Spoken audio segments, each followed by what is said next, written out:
Paz do Senhor, povo de Deus, sejam todos bem-vindos. Estamos começando mais uma aula aqui pelo canal Casa do Pão. E a partir deste final de semana vamos estar comentando o versículo da primeira carta de Paulo aos Coríntios, capítulo 14, versículo 3.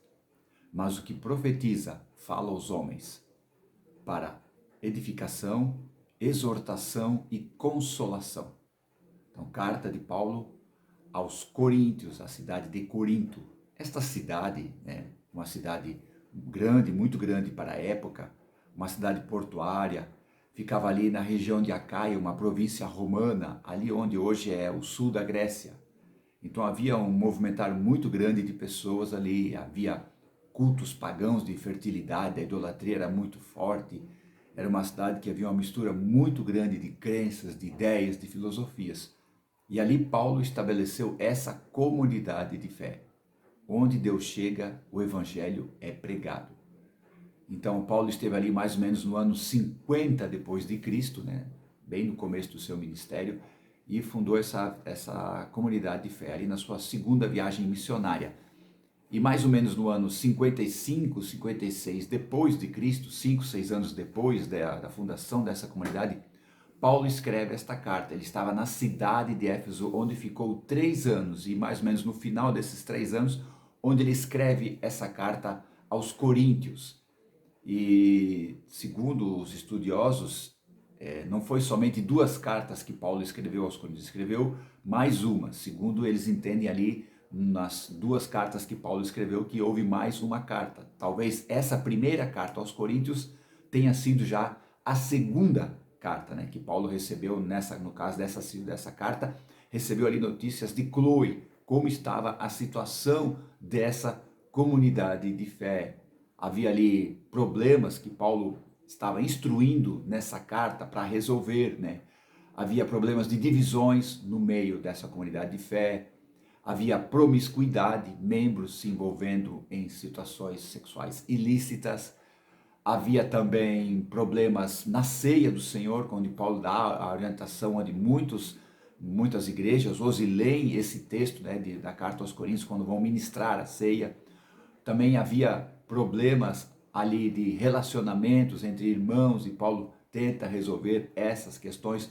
Problemas no casamento, dúvidas na verdade do casamento, onde Paulo também aconselha ali nessa primeira carta aos Coríntios. Enfim, é uma carta muito importante, uma carta muito forte para a época e também para os nossos dias. Muitos desses textos são aplicados, explicados, ensinados hoje nas nossas comunidades de fé. E no capítulo 14 dessa primeira carta, Paulo está tratando ali sobre os dons espirituais. Ele já começou lá no capítulo 12, dizendo: não quero que sejam ignorantes, isso é, que vocês não tenham conhecimento. Tá? Isso que é a ideia da palavra ignorante. Ignorante é uma pessoa que não tem conhecimento. Não é uma pessoa irada, que muitas vezes a gente aplica esse termo para esse tipo de coisa, mas não, a palavra ignorante quer dizer pessoa que não tem o conhecimento de tal situação. E onde que Paulo começa ali no capítulo 12 a explicar sobre os dons espirituais, os 9 dons do Espírito. A palavra de sabedoria, a palavra de conhecimento, o dom da fé, dons de curar, dons de maravilha, profecia, dom de discernir espíritos, variedade de línguas e interpretação de línguas. Então, os 9 dons do Espírito Santo que Paulo começa a tratar ali no capítulo 12. E ele fala ali, acho que é muito legal colocar aqui, que o Espírito Santo dá para quem ele quiser, ok? Para quem ele quiser. Claro, a tua chamada, aquele dom vai ser muito forte na tua vida. E Paulo chega no capítulo 13, quando ele começa a falar do amor, porque qual é a ideia ali? Ele mostrar que os dons espirituais têm que ser usados com amor. A base de tudo, do evangelho, da vida cristã, é o amor. Tá? Deus me deu um dom, mas eu posso até usar ele como soberba. Deus não vai tirar o dom, porque os dons são irrevogáveis. Paulo escreve isso em Romanos. Mas por isso que ele vai ali no capítulo 13 falando do amor, mostrando que os dons têm que ser usados com amor. Aí no capítulo 14 ele continua a tratar disso. No comecinho ali no versículo 1 ele diz: segui o amor e procurai com zelo os melhores dons. A palavra zelo no grego tem a ideia de ciúme, mas ali nesse texto dá a ideia de forte desejo. Então Paulo está dizendo assim, vocês sigam o amor, quer dizer, andem junto com o amor e procurem com zelo, com forte desejo, os melhores dons, principalmente o de profetizar. Aí no versículo 2, no versículo 3, ele faz uma relação de dois dons muito importantes para a igreja: o dom de línguas e o dom de profetizar, ok? Ele está colocando ali que o dom de profetizar é mais importante que o dom de línguas. Ele não está tirando a necessidade de um e colocando só o outro. Não, é para você ter os dois, ok? Paulo não está dizendo assim para você procurar só um. Ele diz para termos os dois, o dom de línguas e o dom de profetizar. É o que Paulo está dizendo no versículo 2. O que fala em língua estranha não fala a homens, mas a Deus, porque ninguém o entende.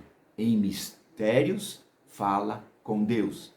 A palavra mistérios ali a ideia é um segredo, algo que um ritual que você vai fazer, e ali tem um mistério, tem um segredo que só vai ser revelado, o ritual que só vai ser revelado na hora que você for fazer. Essa é uma das ideias da palavra mistério, mas a palavra mistério também, no contexto dessa carta, dá a ideia do quê? De uma comunicação profunda entre o teu espírito, espírito com letra minúscula, o teu espírito do homem, com o Espírito de Deus, Espírito com letra maiúscula, ok? Aí você entende que o Espírito Santo mora dentro de você e o teu espírito entra em contato com o Espírito de Deus. Ele está dentro de você, porque você entendeu que Jesus é o teu Salvador, que morreu pelos teus pecados e ressuscitou para a tua justificação. Você creu no Evangelho, creu na mensagem da cruz. Sabe que você é perdoado não pelos teus méritos, pela tua justiça. Você é perdoado pelo sacrifício de Jesus Cristo. Aí, quando você entende isso, o Espírito Santo, vamos lá, quando você entende isso, os seus pecados são perdoados, apagados, aí o Espírito Santo tem liberdade, legalidade de vir morar novamente dentro de você. Como assim morar novamente?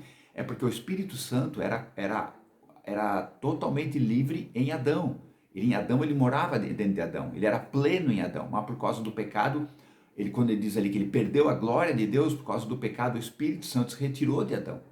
Então agora, através do ato de justiça de Jesus, o Espírito Santo volta para o ser humano. Está entendendo? Então ele mora dentro de você. Então quando você fala em mistérios, fala em língua estranha, o teu espírito se comunica com o Espírito de Deus. Isso é um mistério.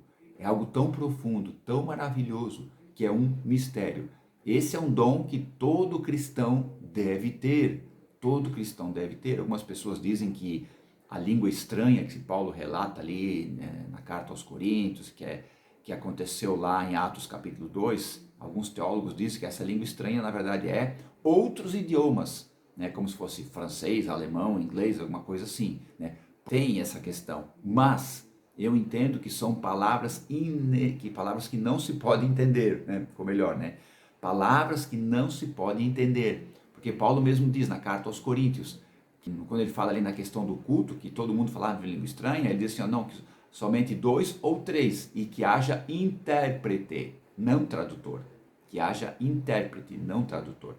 Deus pode usar você para falar num outro idioma, sobrenaturalmente? Pode.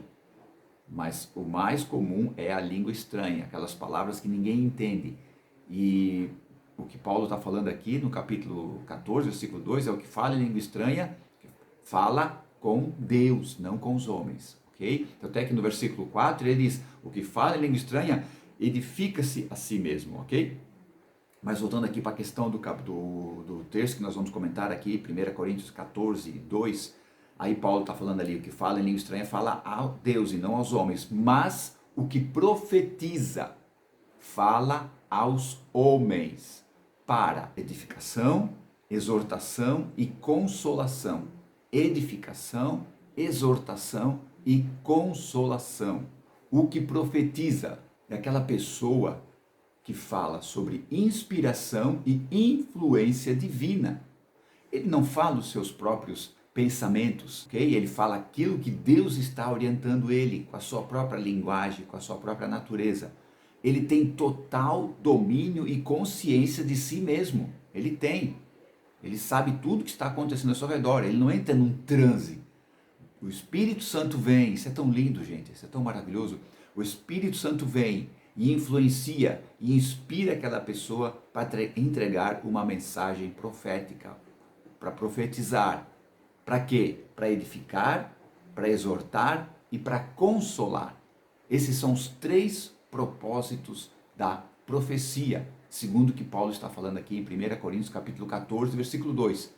E cada final de semana nós vamos comentar um desse termo: edificação, exortação e consolação, ok? Os três propósitos da profecia. Eu aguardo você no próximo final de semana para juntos começarmos a falar desses termos, né? Vamos começar, claro, por edificação. Amém? Aguardo você. Deus abençoe. Fique na paz. Tchau.